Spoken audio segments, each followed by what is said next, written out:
വിശുദ്ധിയും വേർപാടും. Holiness and set apart.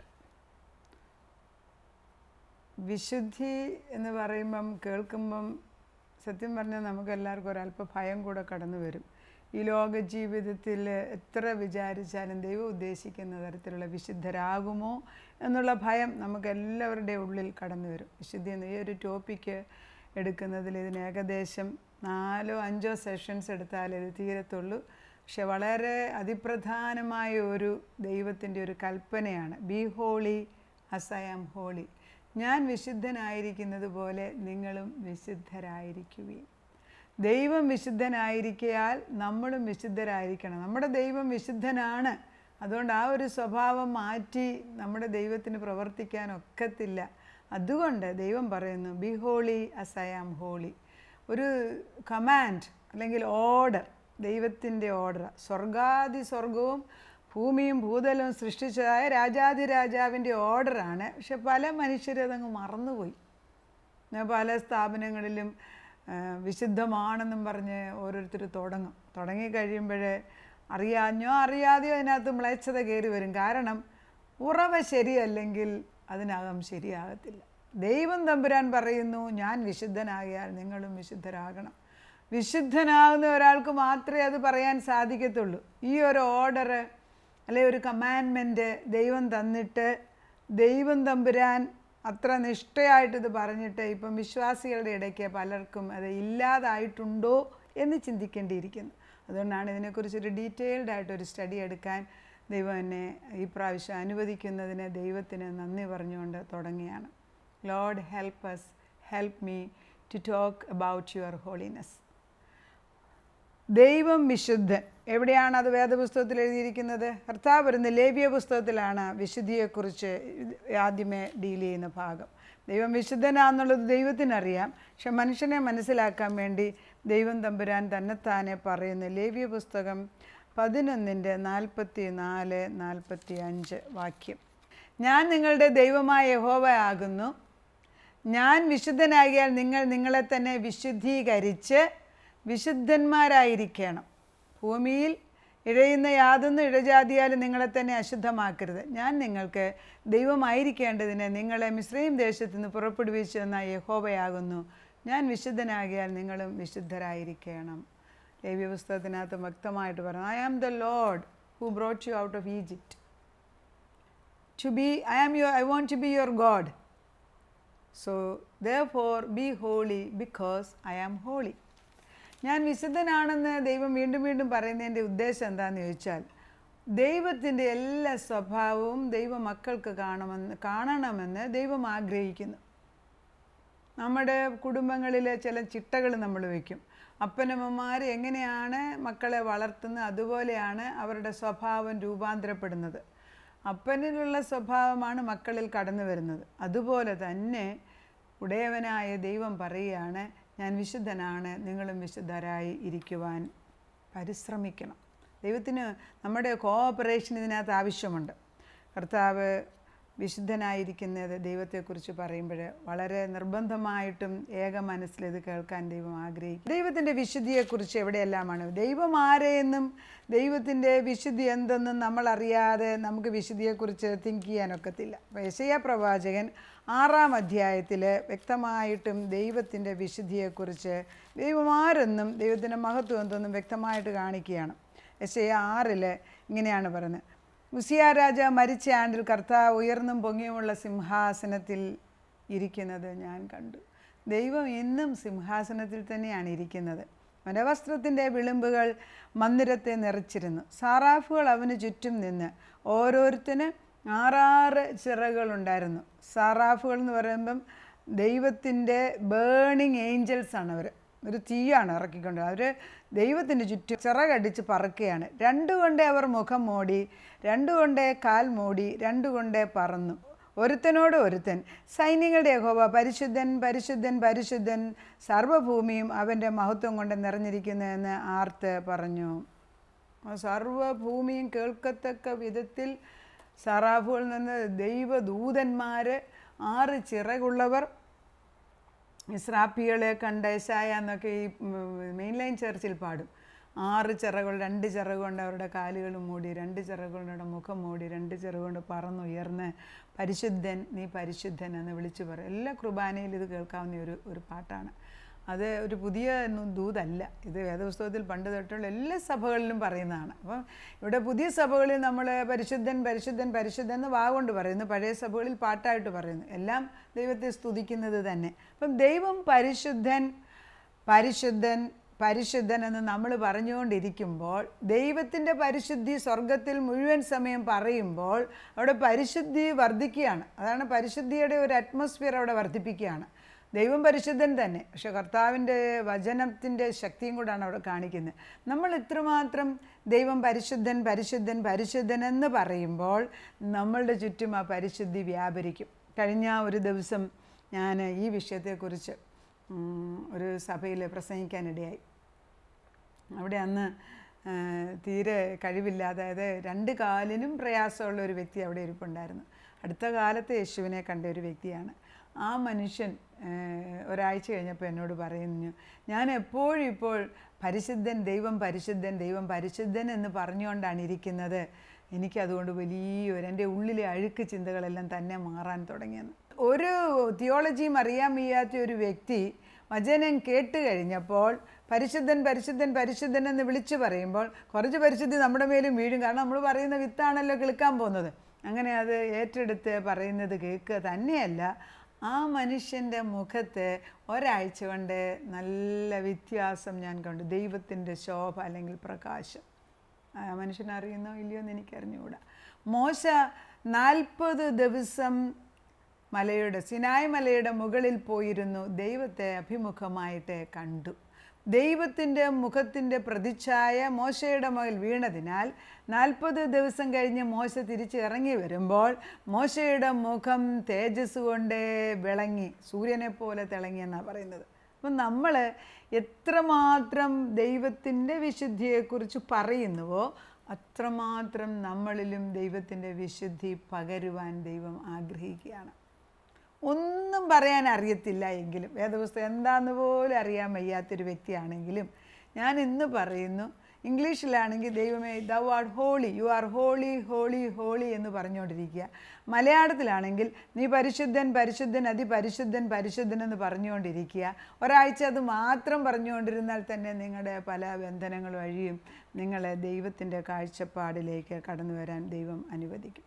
യെശയ്യാ 6-ാം അധ്യായത്തിലാണ് ഞാനിപ്പം പറഞ്ഞത്. ദാനിയേലിനകത്ത് അതേപോലെ തന്നെ ദൈവത്തെക്കുറിച്ച്, ദൈവം ആരെന്നും ദൈവത്തിൻ്റെ മഹത്വത്തെക്കുറിച്ചും ദാനിയേലിൻ്റെ 7-ാം അധ്യായത്തിൽ ദൈവത്തിൻ്റെ മഹത്വത്തെക്കുറിച്ച് വിളിച്ചു പറയുന്നത്. ഇവിടെ 7-ന്റെ 9-ാം വാക്യം, വയോധികനായ ഒരുത്തൻ ഇരുന്ന് സിംഹാസനത്തിൽ ഇരിക്കുകയാണ്. പ്രായം, ഏൻഷ്യൻ്റ് ഓഫ് ഡേയ്സ് എന്ന ഇംഗ്ലീഷിൽ പറയുന്നത്. അവൻ്റെ വസ്ത്രം ഹിമം പോലെ വെളുത്തതും അവൻ്റെ തലമുടി നിർമ്മലമായ ആട്ടുരോമം പോലെയും അവൻ്റെ സിംഹാസനം അഗ്നിജ്വാലയും അവൻ്റെ രഥചക്രങ്ങൾ കത്തുന്ന തീയും ആയിരുന്നു. ഒരു അഗ്നി നദി അവൻ്റെ മുമ്പിൽ നിന്ന് പുറപ്പെട്ടു ഒഴുകി 1000 പേർ അവന് ശുശ്രൂഷ ചെയ്തു. 10,000 പേർ അവൻ്റെ മുൻപാകെ നിന്നു. ന്യായവിസ്താരത്തെ സഭ തുറന്നു. അത് ന്യായവിസ്താരത്തിന് വേണ്ടി സഭ ഇരുന്ന് പുസ്തകങ്ങൾ തുറക്കുന്നു, വിധി എഴുതാൻ പോവുകയാണ് ഓരോ വ്യക്തിക്കും. അപ്പം അതിനു മുമ്പ് പറയുന്നത് സ്വർഗത്തിലൊരു സിംഹാസനമുണ്ട്, അത് വിശുദ്ധം അതിവിശുദ്ധം തന്നെ. ആ വിശുദ്ധിയിലേക്ക് കടന്നു വരാൻ തക്കവണ്ണം ആഗ്രഹം പോലെ ഇട്ട് തരണമെങ്കിൽ ദൈവം പരിശുദ്ധൻ പരിശുദ്ധൻ പരിശുദ്ധൻ എന്ന് നമ്മൾ പറയണം. ദൈവത്തിൻ്റെ ശക്തി നമ്മുടെ മേലോട്ട് ഇപ്പോൾ ഒഴുകുകയാണ്. അവൻ പരിശുദ്ധൻ പരിശുദ്ധൻ പരിശുദ്ധൻ എന്ന് പറയുമ്പോൾ നമ്മുടെ മേലേക്ക് അതാ പരിശുദ്ധി വന്ന് വീഴുകയാണ്. ഇത് ഒരു പുതപ്പിടുന്ന പോലെയാണ്. നമ്മൾ ഏത് വസ്ത്രം ഇട്ടുകൊണ്ട് നിൽക്കുന്നു എന്നുള്ളതല്ല പ്രാധാന്യം. ദൈവത്തിന് നമ്മളോട് അനുകൂലമാകുമ്പോൾ നമ്മുടെ ജീർണവസ്ത്രം മാറി ദൈവത്തിൻ്റെ സ്വഭാവം നമ്മളിൽ ഉണ്ടാകുന്ന ദൈവീക പുതപ്പ് നമ്മുടെ മേലോട്ട് വീഴുന്നതായിട്ട് നമ്മൾ ചിന്തിക്കുക. ആ പുതപ്പ്, ഈ പ്രാവശ്യം എറിയുന്ന പുതപ്പ്, അവൻ പരിശുദ്ധൻ പരിശുദ്ധൻ പരിശുദ്ധൻ എന്ന് എഴുതപ്പെട്ടതായിട്ടുള്ള ഒരു വലിയ പുതപ്പ് നമ്മുടെ മേലോട്ട് ഇട്ട് കവർ ചെയ്യുന്നു നമ്മളെ വിചാരിക്കുക. പിന്നെ നമ്മളെ കാണുമ്പോൾ നമ്മളെ ആർക്കും കാണാനൊക്കത്തില്ല, പ്രത്യേകിച്ച് ദുഷ്ടാത്മാവിന്. കാരണം ദൈവത്തിൻ്റെ പരിശുദ്ധിയാണ് നമ്മുടെ മേൽ നിൽക്കുന്നത്, എൻ്റേതല്ല, ദൈവത്തിൻ്റേത്. ആ ദൈവത്തോട് ചോദിച്ചപ്പോൾ ദൈവം എനിക്ക് തന്നു. നിങ്ങൾക്കും ചോദിച്ചു വാങ്ങിക്കാം. ദൈവസ്വഭാവത്തെ, ദൈവത്തിൻ്റെ പരിശുദ്ധാത്മാവിനെ നമുക്ക് തരുവാൻ ദൈവം ആഗ്രഹിക്കാം. വെളിപ്പാടിൻ്റെ അവസാനത്തെ ബുക്ക്, വെളിപ്പാടിൻ്റെ 4:8 സ്വർഗം തുറക്കുന്ന ഒരു ഭാഗമുണ്ട്. ദൈവം പരിശുദ്ധനാണെന്നും ദൈവത്തിൽ സത്യത്തിൽ നമ്മൾ ഈ വേദപുസ്തകം എന്നും വായിക്കുന്നവർക്ക് ഇതൊക്കെ വലിയ പുതിയ കാര്യങ്ങളായിരിക്കത്തില്ല, നേരത്തെ അറിയാം. പക്ഷേ പുതുതായിട്ട് യേശുവിനെ കണ്ടിട്ടുള്ള പലർക്കും, ഹിന്ദു മതത്തിൽ നിന്നും മുസ്ലിങ്ങളുടെ മതത്തിൽ നിന്നും മറ്റു മതങ്ങളിൽ നിന്നും വരുന്നിട്ടുള്ളവർക്ക് ഇത് കേൾക്കുമ്പോൾ അവരുടെ ഹൃദയം ഇങ്ങനെ തീ കത്തും. കാരണം ഇതെല്ലാം ഈ പുസ്തകത്തിൽ എഴുതിയിട്ടുണ്ടോ, ഇത്രമാത്രം സത്യങ്ങൾ ഇതിനകത്ത് എഴുതിയിട്ടുണ്ടോ എന്ന് ആത്മാവിനോട് സംസാരിക്കത്തക്ക വിധത്തിൽ പ്രവർത്തിക്കാൻ പോകുകയാണ്. വെളിപ്പാടിൻ്റെ 4:8 4 സിംഹാസനം തുറക്കുകയാണ്. വെളിപ്പാടിനകത്ത് സിംഹാസനം തുറന്ന് 4:8 പറയുന്നത് എങ്ങനെയാണ്? 4 ജീവികളും ഓരോന്നിന് 6 ചിറകുണ്ടായിരുന്നു. 4 ജീവികളും ഓരോന്നിനും 6 ചിറകുള്ളതായി ചുറ്റിലും അകത്തും പുറത്തും കണ്ണ് നിറഞ്ഞിരുന്നു. ഇരിക്കുന്നവനും ഇരുന്നവനും വരുന്നവനുമായി സർവശക്തിയുള്ള കർത്താവായ ദൈവം ആരാണ്? ഇരിക്കുന്നവനും ഇരുന്നവനും വരുന്നവനുമായി സർവശക്തിയുള്ള കർത്താവായ ദൈവം പരിശുദ്ധൻ പരിശുദ്ധൻ പരിശുദ്ധൻ എന്നവർ രാപകൽ വിശ്രമം കൂടാതെ പറഞ്ഞുകൊണ്ടിരുന്നു. അതെന്തിനാ രാപകൽ എപ്പോഴും പരിശുദ്ധൻ പരിശുദ്ധൻ വിശ്രമം? സ്വർഗം പരിശുദ്ധമാണ്. ഒന്ന് പരീക്ഷിച്ച് നോക്ക്. ഞാൻ പറയുന്നത് പരിശുദ്ധൻ പരിശുദ്ധൻ പരിശുദ്ധൻ പരിശുദ്ധൻ നീ പരിശുദ്ധൻ പരിശുദ്ധൻ നീ പരിശുദ്ധൻ എന്നുള്ള ഒരു പാട്ട് തന്നെ ഒരു ആഴ്ച മുഴുവൻ ഒന്ന് പാടി നോക്ക്. ദൈവത്തിൻ്റെ പരിശുദ്ധിയെക്കുറിച്ച് നമ്മുടെ മുറികളിലെല്ലാം കർത്താവേ നീ പരിശുദ്ധൻ, ഇവിടെ നിൻ്റെ പരിശുദ്ധി വീഴുന്നു എന്നൊന്ന് പറഞ്ഞു നോക്ക്. നമ്മുടെ ശരീരത്തിൽ ദൈവത്തിൻ്റെ പരിശുദ്ധാത്മാവ് വരുന്നു എന്ന് പറ, പരിശുദ്ധിയെ കൊണ്ട് നിറയ്ക്കാമെന്ന് പറ. പരിശുദ്ധാത്മാവിൻ്റെ ഒരു വലിയ സ്വഭാവം അവൻ. അതുകൊണ്ടാണ് പരിശുദ്ധാത്മാവെന്ന് വിളിക്കുന്നത്. പല ആത്മാക്കളുണ്ട്, ദൈവത്തിൻ്റെ ആത്മാവും അന്ധകാര ശക്തിയുടെ ആത്മാവും സൂക്ഷിക്കണം. അപ്പം ദൈവത്തിൻ്റെ പരിശുദ്ധാത്മാവ് വേദപുസ്തകത്തിൽ പറയുന്ന 3 ഭാഗങ്ങളിൽ ഞാൻ കാണിച്ചു തന്നത്, ഒന്ന് യെശയ്യാറിൻ്റെ 1-ാം വാക്യം തൊട്ടുള്ള ഭാഗങ്ങൾ, വെളിപ്പാടിൻ്റെ ദാനിയേലിൻ്റെ 7-ാം അധ്യായത്തിൽ വെളിപ്പാടിൻ്റെ 4:8 തൊട്ടുള്ള വാക്യങ്ങളിൽ ദൈവം പരിശുദ്ധൻ പരിശുദ്ധൻ പരിശുദ്ധൻ എന്ന് വിളിച്ചു പറയുന്നുണ്ട്. ദൈവം പരിശുദ്ധനെന്ന് സ്വർഗത്തിൽ ദൈവദൂതന്മാരും മൂപ്പന്മാരും എല്ലാവരും സദാസമയം വിളിച്ചു പറയുന്നുണ്ട് എങ്കിൽ മനുഷ്യരാകുന്ന നമ്മൾ ഈ ഭൂമിയിൽ എത്രമാത്രം അവൻ പരിശുദ്ധൻ പരിശുദ്ധൻ പരിശുദ്ധൻ എന്ന് വിളിച്ചു പറയേണ്ടിയിരിക്കുന്നു. നമ്മൾ എത്രമാത്രം പറയുന്നുവോ അത്രമേ വിത്തുകൾ വീഴുന്നുള്ളൂ.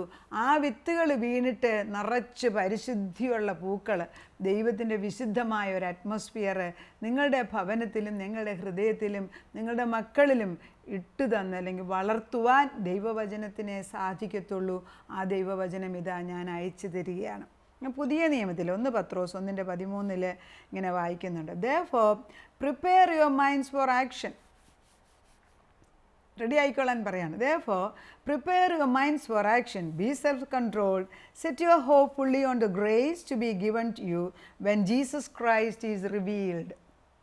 As obedient children, do not conform to the evil desires you had when you lived in ignorance, but just as he who called you is holy, so be holy in all you do, for it is written, be holy because I am holy. 1 പത്രോസിനകത്ത് വ്യക്തമായിട്ട് എഴുതിയിരിക്കുകയാണ്.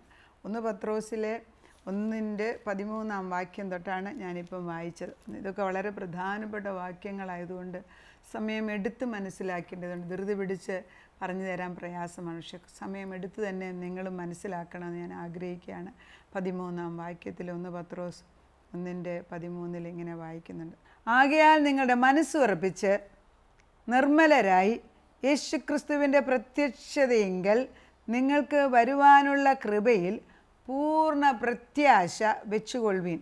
പണ്ടേ നിങ്ങളുടെ അജ്ഞാതകാലത്ത് ഉണ്ടായിരുന്ന മോഹങ്ങളെ മാതൃകയാക്കാതെ നിങ്ങളെ വിളിച്ച വിശുദ്ധനെ ഒത്തവണ്ണം അനുസരണമുള്ള മക്കളായി എല്ലാ നടപ്പിലും വിശുദ്ധരാകുവീൻ. ഞാൻ വിശുദ്ധനാകിയാൽ നിങ്ങളും വിശുദ്ധരായിരിപ്പീൻ. അപ്പോൾ പഴയ സ്വഭാവം എന്ന് പോലെ പത്രോസ് എഴുതിയിരിക്കുകയാണ്. പഴയ സ്വഭാവത്തിൽ പണ്ട് അറിവില്ലായ്മ സമയത്ത് നിങ്ങൾ നടന്നെന്ന്, പക്ഷെ ആ അറിവില്ലായ്മ സമയം ഒരു എക്സ്ക്യൂസ് അല്ലെന്ന്.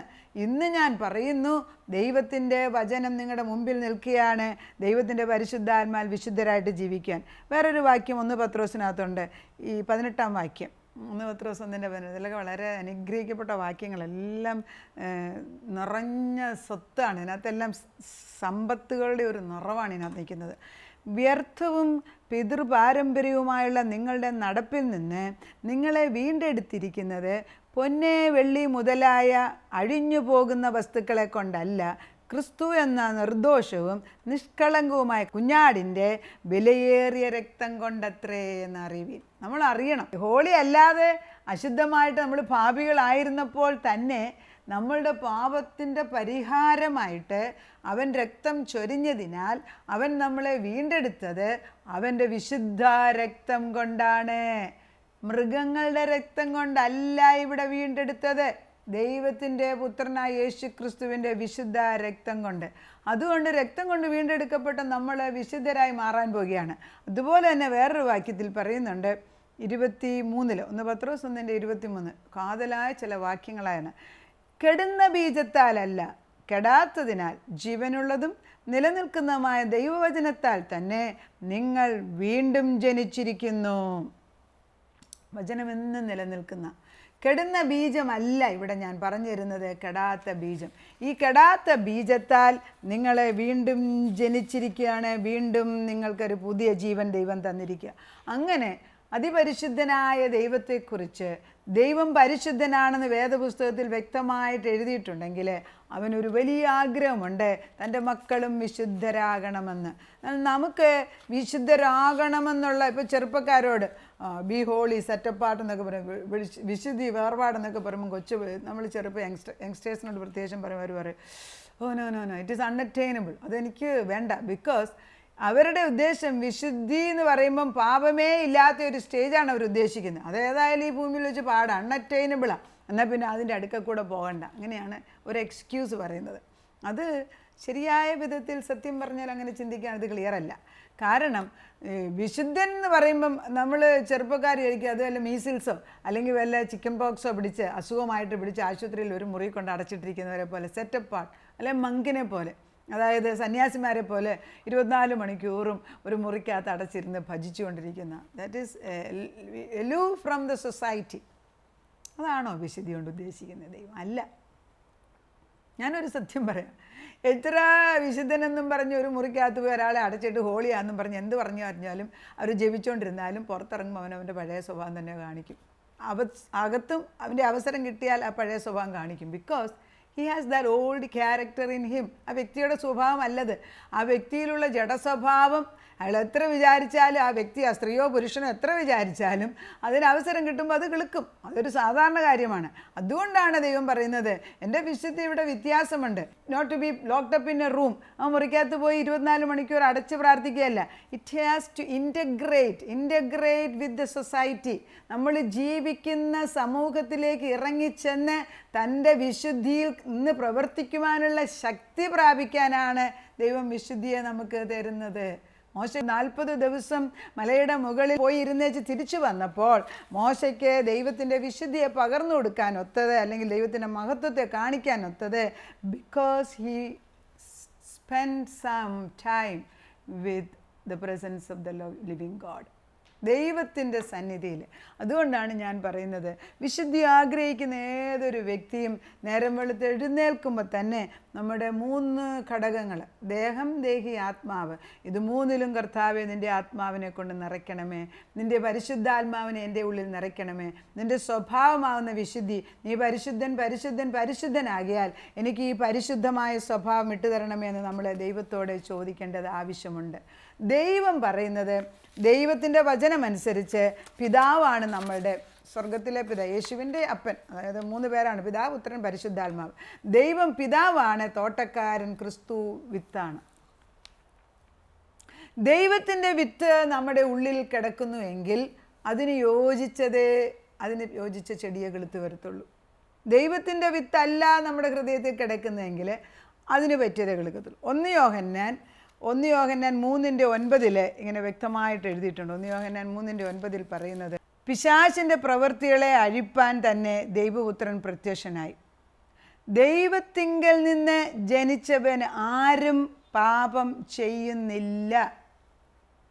ഇപ്പോൾ പാപം ചെയ്യുന്നില്ല എന്ന് പറഞ്ഞെങ്കിൽ പാപം ചെയ്യുന്നില്ലെന്ന് ആരെങ്കിലും പറഞ്ഞ് അവൻ കള്ളമാ പറയുന്നെന്ന് വേറൊരിടത്ത് പറയുന്നുണ്ട്. പക്ഷെ ഇവിടെ പറയുന്നു, ദൈവത്തിൽ നിന്ന് ജനിച്ചവൻ ആരും പാപം ചെയ്യുന്നില്ല, അവൻ്റെ വിത്ത് അവനിൽ വസിക്കുന്നു. ദൈവത്തിൽ നിന്ന് ജനിച്ചതിനാൽ അവന് പാപം ചെയ്യുവാൻ കഴിയുകയില്ല. ഇതുകൊണ്ടാണ് കാരണം നമ്മൾ വിശുദ്ധരായിരുന്നല്ല, വിത്ത് മാറി. ഇപ്പം നമ്മൾ വിത്ത് ഗുണം 10 ഗുണം എന്ന് പറയും. വിത്ത് മാറിയാണ്. ദൈവത്തിൽ നിന്നുള്ള വിത്താണ് നമ്മുടെ ഹൃദയത്തിൽ. ഇത് ഒരു എക്സാമ്പിൾ എടുക്കുക. ഒരു ഓമയുടെ അല്ലെങ്കിൽ പപ്പായയുടെ അല്ലെങ്കിൽ ഒരു വാട്ടർമെലൺ, അതിൻ്റെ ഒരു സീഡ് എടുത്ത് നമ്മുടെ കയ്യിൽ പിടിക്കുകയാണെങ്കിൽ വളരെ ചെറിയൊരു സാധനമാണ്. അത് ഇത്ര സൈസേ കാണത്തുള്ളൂ. ചെറിയൊരു വാട്ടർമെലൻ്റെ ആണെങ്കിൽ തീരെ ചെറുതാണ്. ആ ഒരു ചെറിയ വിത്ത് എടുത്തിട്ട് നമ്മൾ നല്ല നിലത്തിട്ട് കൃഷിക്ക് വേണ്ടതായ വളവും എല്ലാം വെള്ളവും കൊടുക്കുകയാണെങ്കിൽ അത് പടർന്ന് ഒരു വർഷത്തിനകം അതിന്മേൽ 50-100 വാട്ടർമെലൺ, വലിയ വാട്ടർമെലൺ ഉണ്ടാകും, തണ്ണിമത്തങ്ങ. അതുപോലെ തന്നെ ഒരു പപ്പായ ഓമയുടെ സീഡ് എടുത്തിട്ടിട്ട് ഓമ അത് വളർന്ന് ഒരു 6 മാസത്തിനകം പല ഓമയിലും ഓമയ്ക്ക് നിറച്ചുണ്ടാകും, അല്ലെ ഒരു വർഷത്തിനകം.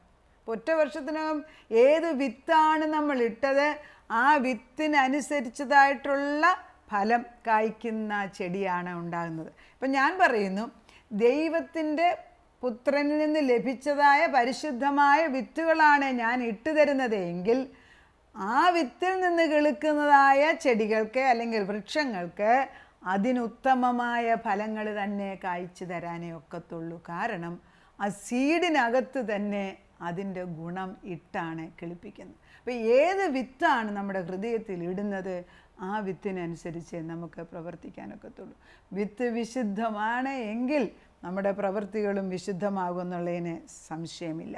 ഈ സഭയുടെ അടിസ്ഥാന തൂണുകളെക്കുറിച്ച് പറയുമ്പോഴേ അപ്പോസ്തല പ്രവൃത്തി 2-ാം അധ്യായത്തിൻ്റെ 38 തൊട്ട് 42 വരെയുള്ള വാക്യങ്ങളിൽ സഭയുടെ അടിസ്ഥാന തൂണുകളെക്കുറിച്ച് പറയുന്നുണ്ട്. 1 repent, 2 be baptised, 3 receive the Holy Spirit, 4 save yourselves from the corrupt generation. അതാണ് പറയുന്നത്, വക്രതയുള്ള തലമുറയിൽ നിന്ന് നിന്നെ തന്നെ രക്ഷിക്കുക. വളരെ പ്രധാനപ്പെട്ട ഒരു പോയിൻ്റാണിത്.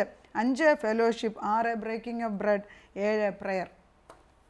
ഈ പോയിന്റുകൾ ഓരോന്നും വേദപുസ്തകത്തിൽ വ്യക്തമായിട്ട് എഴുതിയിട്ടുണ്ട്. പിന്നെ ചില ഭാഗങ്ങൾ നിങ്ങൾക്ക് അപ്പോസ്തല പ്രവൃത്തി 2-ാം അധ്യായത്തിന് 38 ഇങ്ങനെയാണ്: പത്രോസ് അവരോട്, നിങ്ങൾ മാനസാന്തരപ്പെട്ട്, അതാണ് മാനസാന്തരപ്പെടണം, മാനസാന്തരപ്പെട്ട് നിങ്ങളുടെ പാപങ്ങളുടെ മോചനത്തിനായി ഓരോരുത്തരും യേശുക്രിസ്തുവിൻ്റെ നാമത്തിൽ സ്നാനമേൽപ്പീൻ, എന്നാൽ പരിശുദ്ധാത്മാവ് എന്ന ദാനം ലഭിക്കും.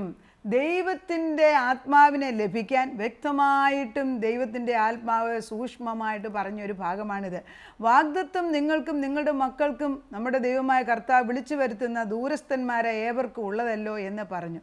മറ്റു പല വാക്കുകളാൽ അവൻ സാക്ഷ്യം പറഞ്ഞു, അവരെ പ്രബോധിപ്പിച്ചു. ഈ വക്രതയുള്ള തലമുറയിൽ നിന്ന് രക്ഷിക്കപ്പെടുവീൻ എന്ന് പറഞ്ഞു. അവൻ്റെ വാക്ക് കൈക്കൊണ്ടവർ സ്നാനമേറ്റു. അന്ന് 3000-ഓളം പേർ അവരോട് ചേർന്നു. അവർ അപ്പോസ്തലന്മാരുടെ ഉപദേശം കേട്ടും കൂട്ടായ്മ ആചരിച്ചും അപ്പം നുറുക്കിയും പ്രാർത്ഥന കഴിച്ചും പോന്നു. ഈ വാക്യങ്ങളിലാണ് സഭയുടെ അടിസ്ഥാനമായ 7 തൂണുകളെക്കുറിച്ച് വ്യക്തമായിട്ടും പറയുന്നത്. ഏതൊരു സഭയ്ക്കും ഈ അടിസ്ഥാന തൂണുകൾ ഉണ്ടായിരിക്കണം. ഈ അടിസ്ഥാന തൂണുകളിൽ 4-മത്തേതാണ് വ്യക്തമായിട്ട് പറയുന്നത്, save yourselves from the corrupt world. അതായത് ഇതൊരു കറപ്റ്റ് വേൾഡിലാണ് എങ്കിലും നമുക്ക് സഭയ്ക്കകത്ത് ഒരു അഡ്മിനിസ്ട്രേറ്റീവ് ലെവലുണ്ട്. അതിനകത്ത് ദൈവം തമ്പുരാൻ ഒരു നിയമം നിയമപാലനം ചെയ്യുവാനുള്ള എല്ലാ ക്രമീകരണങ്ങളും ഒരു ചെറിയ സെല്ല് പോലെ ദൈവം ഉണ്ടാക്കി തരും. ഇത് നോഹയുടെ പെട്ടകം പോലെ നമ്മൾ നിൽക്കും. എന്നാൽ ഇതിനകത്ത് 24 മണിക്കൂർ ഇരുന്ന് ജപിക്കാൻ നല്ല ദൈവം ആഗ്രഹിക്കുന്നത്. ഇവിടുന്ന് കിട്ടുന്നതായ ദൈവത്തിൻ്റെ സത്യവചനങ്ങൾ ഉൾക്കൊണ്ട് ബലം പ്രാപിച്ചിട്ട് നമ്മൾ സമൂഹത്തിലേക്ക് ഇറങ്ങിച്ചെന്ന് അനേകർക്ക് വെളിച്ചം കൊടുത്ത് ഈ രക്ഷകനെ കാണിച്ചു കൊടുക്കും. We become the marking stone, അല്ലെങ്കിൽ നമ്മളൊരു ചൂണ്ടുപലക, നമ്മൾ കാണിച്ചു കൊടുക്കുന്ന ഒരു മാർഗദർശിയായിട്ട് നമ്മൾ നിൽക്കുകയാണ്. അത് ചെയ്തു കഴിയുമ്പം നമ്മളെ വിളിച്ചിരിക്കുന്ന ദൈവത്തിൻ്റെ മഹത്വത്തെ കാണിക്കാൻ തക്കവണ്ണം അവൻ്റെ വിശുദ്ധിയിൽ നിന്നുകൊണ്ട്, അതാണ് കർത്താവ് വേദപുസ്തകത്തിൽ പറയുന്നത്, നിങ്ങൾ ആ പക്ഷത്ത് ചേരുകയല്ല, ആ പക്ഷത്തുള്ളവർ ഈ പക്ഷത്ത് ചേരുവാൻ തക്കവണ്ണം നമ്മുടെ മക്കളിലും നമ്മളിലും അമിതമായ ദൈവത്തിൻ്റെ ബലം കൊണ്ട് നിറയ്ക്കണം. ദൈവത്തിന് അമിതബലം തരേണ്ടത് പരിശുദ്ധാത്മാവാണ്. അതിന് ചില കണ്ടീഷൻസ് ഉണ്ട്. ദൈവം പറയുന്ന അനുസരണം വളരെ നിർബന്ധമാണ്.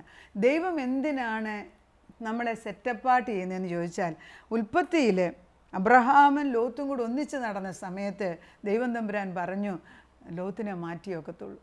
അതിന് അവർ ജോലിക്കാർ തമ്മിൽ വഴക്കുണ്ടായി. അബ്രഹാം പറഞ്ഞു, നിനക്ക് ഇഷ്ടമുള്ളത് നീ എടുത്തോ, ബാക്കിയുള്ളത് ഞാൻ എടുത്തോളാം. അങ്ങനെ ലോത്ത് മാറിക്കഴിഞ്ഞപ്പോൾ തൊട്ടാണ് അബ്രഹാമിന് അനുഗ്രഹം കിട്ടിയത്. ലോത്തിനെ മാറ്റിയ നിമിഷം തൊട്ടേ അബ്രഹാമിന് വാഗ്ദത്തപുത്രനെ കിട്ടുന്നതിനും വാഗ്ദത്തമായ ഭൂമികൾ ലഭിക്കുന്നതിനും ദൈവവും അബ്രഹാമും തമ്മിലുള്ള ബന്ധം കൂടുതൽ ഉറ്റമായിട്ട് സ്നേഹമായിട്ട് തീരുവാൻ ഇടയായി. അപ്പം നമ്മളെ ദൈവം എന്തിനാണ് സെറ്റപ്പാർട്ട് ചെയ്യുന്നതെന്ന് ചോദിച്ചാൽ, നമ്മുടെ വീട്ടിലൊരു നല്ല പാത്രം, ഇത് ടിപ്പിക്കൽ എക്സാമ്പിൾ, ദിസ് വൺ, ഇതൊരു ഗോൾഡ് പ്ലേറ്റഡ് പാത്രം പോലെ, ഗോൾഡ് പ്ലേറ്റഡ് പാത്രം പോലെ ഇരിക്കുക. ഇതുകൊണ്ട് നമ്മളെ അടുക്കളയിൽ കൊണ്ട് വെക്കത്തില്ല, കാരണം അത് മേശപ്പുറത്താണ് വെക്കുന്നത്.